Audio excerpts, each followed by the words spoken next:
তো মক্কায় সবচেয়ে বড় কুস্তিগিরের নাম ছিল রুকানা। কি নাম? সাহাবারা বিশ্বনবীকে কখনো রুকানার কাছে যেতে দিত না। সাহাবারা ভাবতো বিশ্বনবী যদি রুকানার দরবারে যায় আর রুকানা যদি বক্সিং মেরে বসে তাহলে বিশ্বনবীর মানিজ্যত নিয়ে টানাটানি। কিন্তু বিশ্বনবী তো শুধু সিলেক্টেড কিছু পার্সোনালিটিদের জন্য নবী হয়ে আসেননি। ওমা আরসালনাকা ইল্লা রাহমাতাল লিল আলামিন, I have sent you as a mercy for the whole world, for the entire universe. ও নবী, আমি আপনাকে গোটা বিশ্বের জন্য রহমত আর বরকত করে পাঠিয়েছি। তো বিশ্বনবী একদিন ফজরের সালাত শেষে লুকিয়ে লুকিয়ে মক্কার সবচেয়ে বড় বক্সার চিনেন তো? তো বিশ্বনবী তো as a mercy for the entire universe, গোটা বিশ্বের জন্য রহমত, তিনি মক্কার সবচেয়ে বড় বক্সার রুকানার কাছে চলে গেল। যে বলল, রুকানা আসলিম তাসলাম, ইসলাম মানো শান্তিতে থাকবা, দুনিয়ায়ও থাকবা আখিরাতেও থাকবা। সুবহানাল্লাহ পড়েন। রুকানা বলে, না আব্দুল্লাহর বেটা মোহাম্মদ, আমি তো কালিমা পড়বো না, যদি বক্সিং খেলে আমারে হারায় দিতে পারো তাইলে কালিমা পড়ো। বিশ্বনবী বললেন, আমি তো বক্সিং খেলি না রে বাপ। রুকানা বলল, তাহলে আমিও কালিমা পড়ি না। বিশ্বনবী রাজি হলেন অবশেষে। ভাবলেন, আমি বক্সিং খেললে একজন যদি জাহান্নাম থেকে জান্নাতি হয়, বক্সিং খেললে সমস্যা কই? কি রহমতের নবী, কি অ্যাটিটিউড, কি পজিটিভনেস, কি প্রোঅ্যাক্টিভনেস, অলওয়েজ প্রোঅ্যাক্টিভ, সব সময় ইতিবাচক চিন্তা করতেন। নেতিবাচক চিন্তা কারে বলে বিশ্বনবী জানতোই না। সুবহানাল্লাহ পড়েন। বিশ্বনবী রাজি হলেন। এবার বক্সিং খেলার পালা। রুকানা হাফ প্যান্ট পরে গায়ের মধ্যে জাইতুনের তেল মেখে এভাবে লাফাচ্ছে। আপনারা রেসলিং খেলা দেখছেন? তেল মেখে পজিশন নেয় মারার জন্য প্রতিপক্ষকে। তো বিশ্বনবী তার পজিশন নেয় না, বিশ্বনবী দাঁড়িয়ে আছেন। রুকানা বলল, মোহাম্মদ আমি লাফাচ্ছি, তুমি লাফাও না কেন? তুমিও লাফাও। বিশ্বনবী বললেন, না আমি লাফাই না, কারণ আমি সেলাইবিহীন লুঙ্গি পরি। সেলাই ছাড়া লুঙ্গি পরে যদি কেউ লাফায়, বাতাসে সতর খুলে যাওয়ার সম্ভাবনা আছে না নাই? কি লাজুক নবী ছিলেন, কেউ বিশ্বনবীর লজ্জাস্থান জীবনেও দেখে নাই। হালিমাতুস সাদিয়ার বাড়িতে যখন বিশ্বনবী থাকতেন, হালিমাতুস সাদিয়া 5 বছর এই কুরাইশি মোহাম্মদ ছেলেটাকে লালন পালন করেছে। হালিমাতুস সাদিয়া বলল, এই 5 বছরের ব্যবধানে কোনোদিন কুরাইশি মোহাম্মদরে কাঁদতে দেখি নাই। ক্ষুধা পেলেও ছেলেটা কাঁদতো না, ব্যথা পেলেও কাঁদতো না, শুধু লজ্জাস্থানের জায়গা থেকে কাপড়টা সরে গেলে শিশু মোহাম্মদ চিৎকার দিয়ে উঠত। এবার মারামারির পালা। রুকানা বলে, মোহাম্মদ তুমি মারো। বিশ্বনবী বললেন, তুই মার, কারণ আমি মারলে ওই মায়ের হজম করার ক্ষমতা তোর নাই। বিশ্বনবীর এক হাতে জান্নাতি 40 জনের শক্তি ঢুকায় দিছে কে? তো বিশ্বনবী মাইট দিলে এটাও হজম করতে পারবে? কথা কন, পারবে না। এখন রুকানাও মারে না, বিশ্বনবীও মারে না, খেলাও শুরু হয় না। বিশ্বনবীও মারে না, রুকানাও মারে না, খেলাও শুরু হয় না। এখন রুকানা বলে, মোহাম্মদ তুমি মারো। বিশ্বনবী মারে নাই, কিন্তু বিশ্বনবী ওনার ডান হাত মোবারক, কি নরম হাত, সফটার দেন সিল্ক, সিল্কের চেয়ে নরম ছিল। ওয়াকানা কাফুহু আবিয়াদু মিনাদ দিবাজ, সফটার দেন সিল্ক, রেশমের কাপড়ের চেয়েও বিশ্বনবীর হাতের তালু সফট ছিল। এই হাতটা দিয়ে বিশ্বনবী রুকানার ডান কাঁধে এভাবে টাচ করলেন। মারে নাই, খালি বলছে, রুকানা এত লাফাস কেন? টাচ করার সাথে সাথে রুকানা বেহুশ হয়ে জমিনে পড়ে যায়।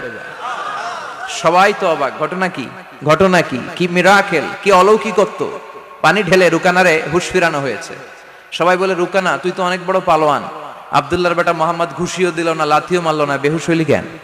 রুকানা বলে, আরে তোরা তো দেখোস নাই, তোরা দেখেছিস মোহাম্মদ হাত দিয়ে ধরেছে, আমার মনে হয়েছে বিশাল পাহাড় এসে কাঁধে চেপেছে। এজন্য ইসলামের অ্যাটিটিউড হচ্ছে ডিফেন্সিভ, আগে মারে না। আল্লাহ বলেন, ওয়া রাব্বাকা ফাকাব্বির, glorify the name of your lord, তোমার প্রভুর নামের বড়ত্বের ঘোষণা দাও।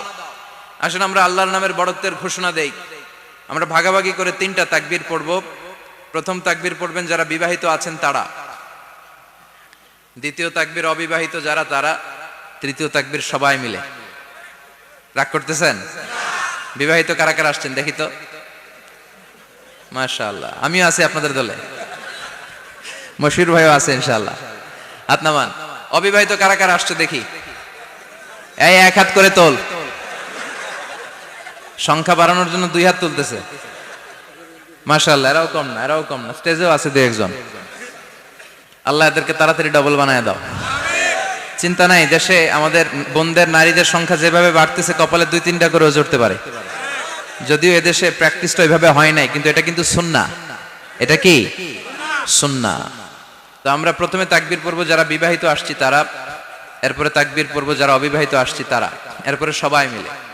তো আমি লিল্লাহি তাকবীর বললে আপনারা শুরুতে যারা বিবাহিত ভাইরা আছেন তারা তাকবীর পড়বেন। এটার উদ্দেশ্য হচ্ছে আপনাদেরকে একটু প্রাণবন্ত করে তোলা, আপনাদের ঝিমুনি আসলে, জড়তা আসলে, কাপুরুষতা এগুলো ঝেড়ে ফেলে দিয়ে যাতে কোরআন শোনার জন্য আমরা রেডি হয়ে যাই। শুরুতে বিবাহিত ভাইরা রেডি তো? কাদের পারফরমেন্স কেমন হয় আজকে দেখব। শুরুতে বিবাহিতদের পারফরমেন্স, আমি লিল্লাহি তাকবীর বললে আল্লাহু আকবার বলা যাবে? শুরুতে আমার বিবাহিত ভাইরা পড়েন লিল্লাহি তাকবীর। মাশাআল্লাহ মাশাআল্লাহ তাবারাকাল্লাহ। এবার অবিবাহিতদের পালা। সিঙ্গেল যারা তোমরা রেডি? ওরা কাশি দিয়ে গলা ঠিক করে নিতেছে। অবিবাহিতরা রেডি তো?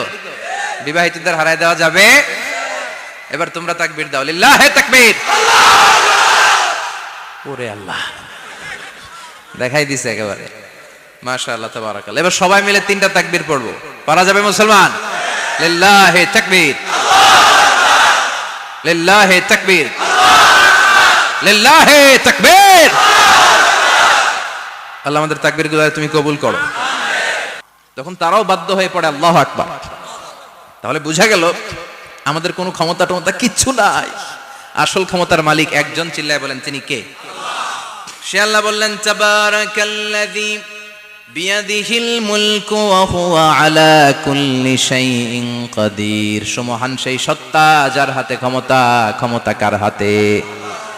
সব ক্ষমতার মালিক আল্লাহ। তবে আমাদেরকে আল্লাহ কিছু ক্ষমতা দিয়েছে, এটা লিমিটেড। এটা কি? যেমন এই যে মাননীয় প্রধানমন্ত্রী ওনার দল নিয়ে, বাংলাদেশ আওয়ামী লীগ নিয়ে যে ক্ষমতায় আসলেন, কয় বছরের মেয়াদে? কোন কোন দেশে ক্ষমতায় আসে 10 বছরের মেয়াদে, আছে না নাই? আল্লাহ আসছে কয় বছরের মেয়াদে? 30 বছর, 40 বছর। আল্লাহর ক্ষমতার মেয়াদ 100 বছর, এরপরে রিনিউ করা লাগবে। এটা কথা বলেন। আল্লাহ বলেন হুয়াল আউয়ালু ওয়াল আখিরু ওয়াল যাহিরু ওয়াল বাতিন ওয়া হুয়া বিকুল্লি শাইইন আলিম। আমি প্রথম, আমি শেষ, আমি প্রকাশ্য, আমি গোপন। ঠিক কিনা? প্রথমে আল্লাহ আল্লাহ, শেষেও আল্লাহ আল্লাহ, আকাশে আল্লাহ আল্লাহ, জমিনে আল্লাহ আল্লাহ। সবাই পড়েন প্রথমে আল্লাহ আল্লাহ, শেষেও আল্লাহ আল্লাহ, আকাশে আল্লাহ আল্লাহ, জমিনে আল্লাহ আল্লাহ।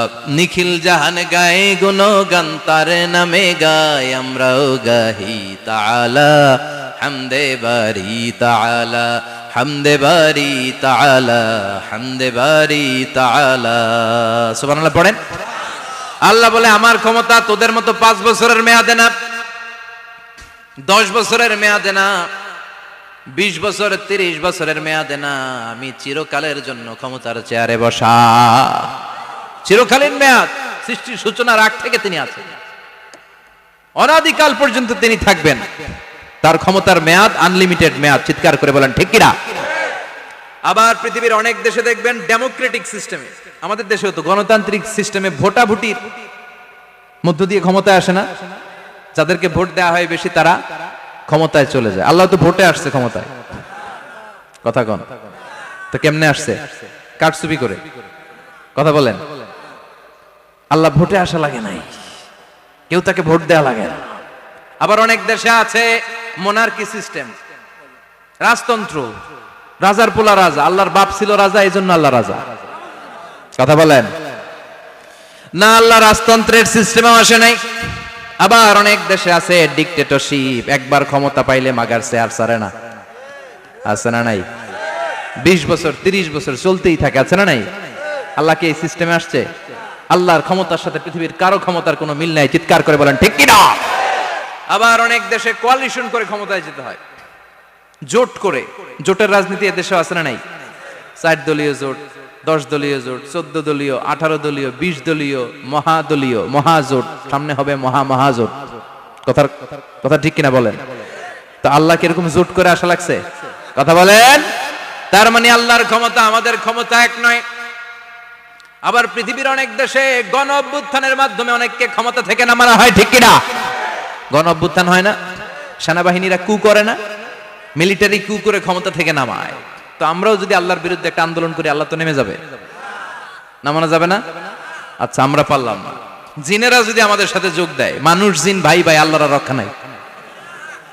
কথা বলেন, তাও পারা যাবে না। ফেরেশতারাও যদি কয় আমরাও মানি না, তাইলে তো শেষ আল্লাহর গদি। আল্লাহ বলে গোটা বিশ্বের সবাই মিলে যদি আমার বিরুদ্ধে আন্দোলনে নেমে যাস, আমার ক্ষমতার বিরুদ্ধে যদি মিছিল দেয়া শুরু করে দিস, আমার ক্ষমতার 1 ইঞ্চিও কমাতে পারবি না। সুবহানাল্লাহ পড়েন। এজন্য আল্লাহ বললেন তাবারাকাল্লাযী বিয়াদিহিল মুলকু ওয়া হুয়া আলা কুল্লি শাইইন কাদির। সুমহান সেই সত্তা যার হাতে ক্ষমতা, ক্ষমতা কার হাতে? আবার দেখবেন পৃথিবীর অনেক দেশের রাজা সিস্টেম, যেখানে বয়সের ভাড়া যখন নুজ্জ হয়ে যায়, 80-90 বছর বয়স হয়ে যায়, স্বেচ্ছায় ক্ষমতা ছেড়ে দেয়, ছেড়ে দিয়ে রিটায়ারমেন্টে যায়। কথা কন, শোনেন নাই মনে হয়? আছে না নাই?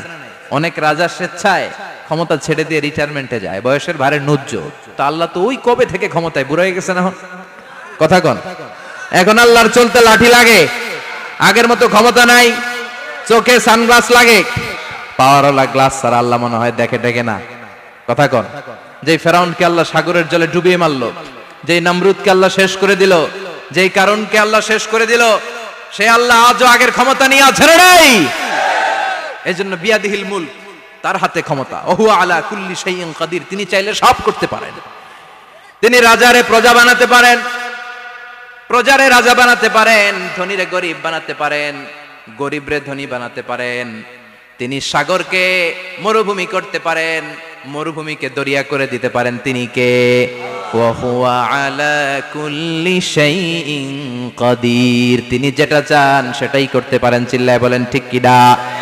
এরপর আল্লাহ বললেন আল্লাযী খালাকাল মাউতা ওয়াল হায়াতা লিয়াবলুয়াকুম আইয়ুকুম আহসানু আমালা।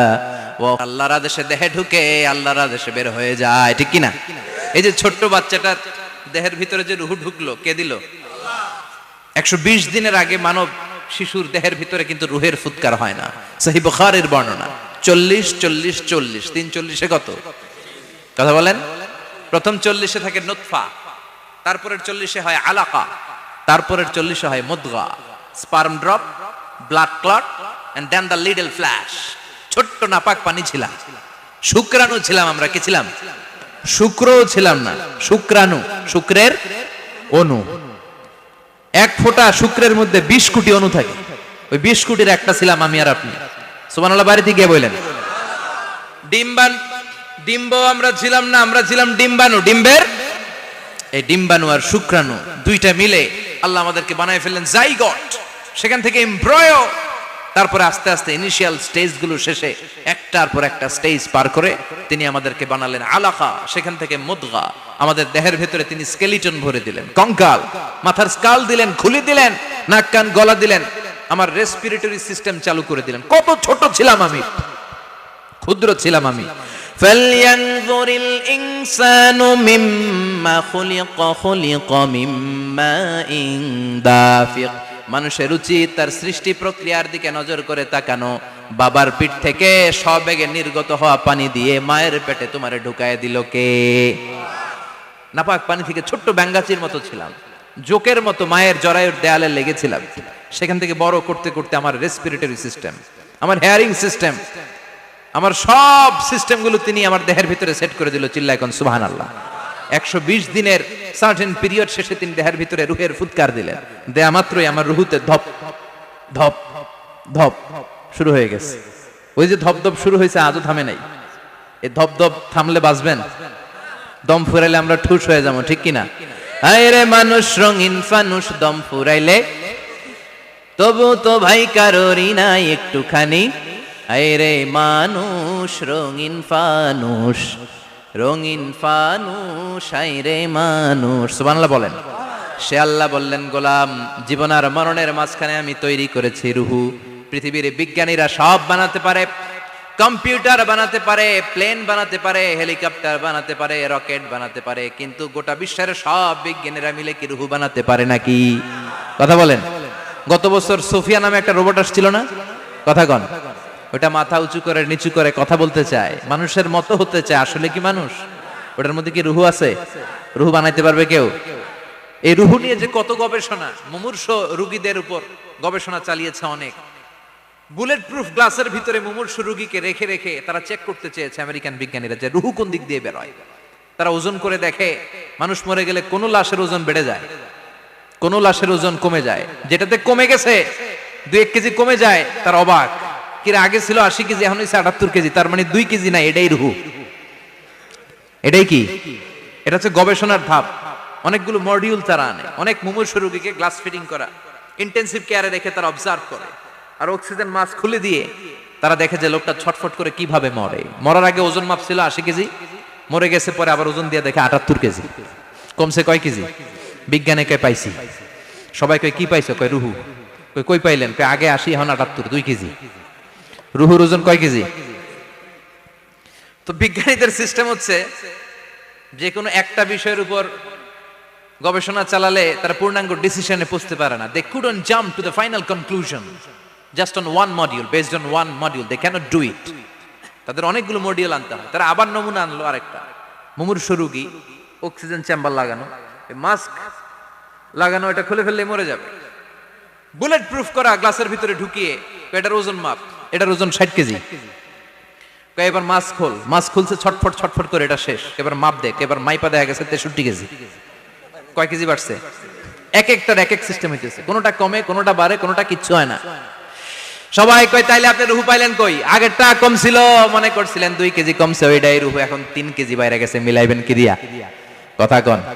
আল্লাহ ডেকে বলে, গোলাম কিয়ামত পর্যন্ত একটার পর একটা মুমূর্ষু রোগীকে বুলেট প্রুফ গ্লাসের ভেতরে ঢুকাতে পারবি, গবেষণা করতে পারবি, মাগার রুহু খুঁজে পাবি না। চিল্লায় বলেন ঠিক কিনা? কারণ এই রুহুর মালিক কে? সে আল্লাহ বললেন, আল্লাযী খালাকাল মাউতা ওয়াল হায়াতা লিয়াবলুয়াকুম আইয়ুকুম আহসানু আমালা। জীবন আর মৃত্যু বানালাম তোমাদেরকে পরীক্ষা করার জন্য। পরীক্ষা আছে না নাই? গোটা দুনিয়াটাই পরীক্ষা।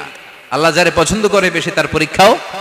আসাদুন নাসি বালাআন আল আম্বিয়া। এই পৃথিবীতে আল্লাহ সবচেয়ে বেশি বালা মুসিবত দিয়ে পরীক্ষা করেছেন নবীদের। কারণ নবীরা আল্লাহর কাছে কম প্রিয় না বেশি প্রিয়? যেহেতু প্রিয় বেশি, পরীক্ষাও। এজন্য মুমিনের উপর যদি পরীক্ষা আসে, মুমিনের উপর যদি অত্যাচার আসে, মুমিনের উপর যদি ধৈর্যের পরীক্ষা আসে, জেল জরিমানা আসে, মুমিন ওইটারে ভয় পায় না। মুমিন ভয় পায় একজনকে। চিল্লায় বলেন তিনি কে? কারণ আল্লাহর ঘোষণা, ওয়ালা তাহিনু ওয়ালা তাহজানু। ঘোষণাটা কার?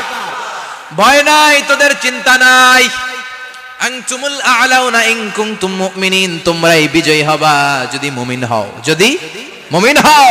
এজন্য ধৈর্যের পরীক্ষা দিতে হবে, আল্লাহর উপর তাওয়াক্কুল করতে হবে, অত্যাচার আর জুলুম আল্লাহর নামে সহ্য করে যেতে হবে। চিল্লায় বলেন ঠিক কিনা?